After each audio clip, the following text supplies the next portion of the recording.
Good morning. This is Racha Helwa, Director of the Atlantic Council's empowerME initiative. I have the pleasure to have with me today Dr. Mahmoud Mohieldin, UN Climate Change High-Level Champion for COP27 and Special Envoy on financing the 2030 Agenda for Sustainable Development for the United Nations. Dr. Mohieldin, welcome. Thank you so much. COP28 has brought a lot of excitement. What do you see are the main highlights of this COP? What are the implications on the MENA region? Right. Well, I think it was the strong start. And as I was mentioning just now, that the last minute decision in Sharm el-Sheikh was the first minute decision in Dubai. That was about the loss and damage. As you remember, there was some serious discussion with political negotiations, and that gives us a good lesson that if you want really to have a task finished, you need to have the technical assistance, you need to have your tough negotiators, but you need to give them a fixed timeline from a COP to a COP, not to talk about 2050, 2070, end of century. This could be relevant on some of the issues, but there are some issues, especially about the intermediate targets or the enablers or the facilitation. These kinds of funds, of support and measures need really to be put on a fast track. So that was a very good lesson for a dream for many vulnerable economies, small islands for more than 25 years, being realized and to be established in Sharm el-Sheikh and getting operationalized in Dubai. That was a good start. It was, as I have been getting the reactions, everybody was taken by surprise that this could be another decision that it has to be negotiated to the last letter in the last minute. But the Good Transition Committee did hard work that should be recognized with their 4 meetings in Egypt, with their final meeting here in the after the pre-COP, and a good decision.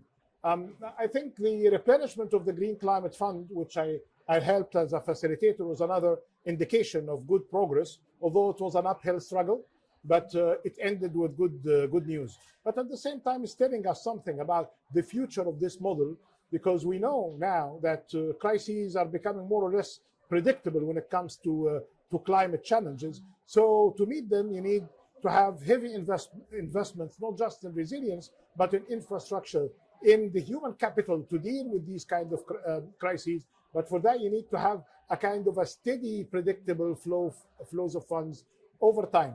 And of course, the other good news that came out in the second day. So the first was the loss and damage fund, the Green Climate Fund was on the third, and in between we had the Altera for its 30 billion as a good model, private sector finance facilitated by 5 billion.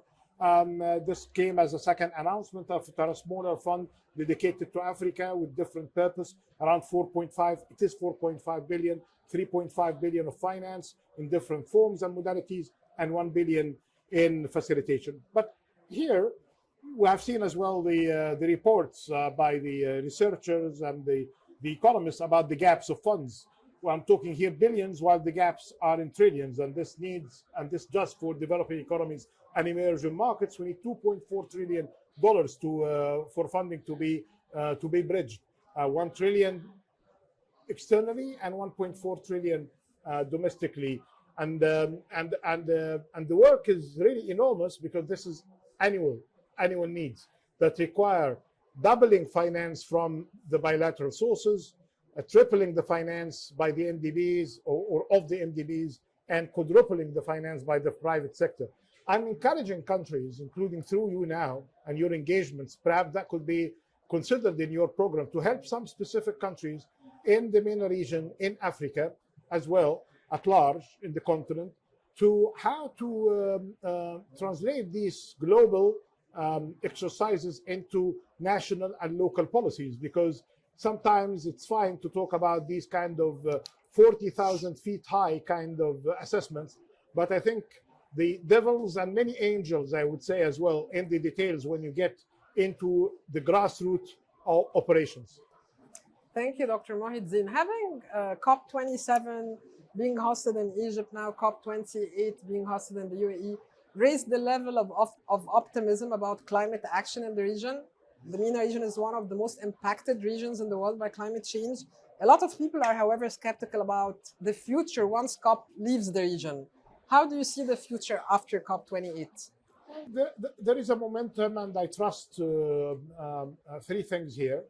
First, it's becoming really part of the institutions that many institutions make living with their staff and their partners to do that and push the agenda further. So an element of positive bureaucracy helps in this, but that needs to be proactive, dynamic, flexible, agile bureaucracy in order to deal with the partners from the private sector and think tanks and the leaders from the civil society, which are basically the rest of the partners. So it's a public, private, and philanthropies plus the think tanks around them as well.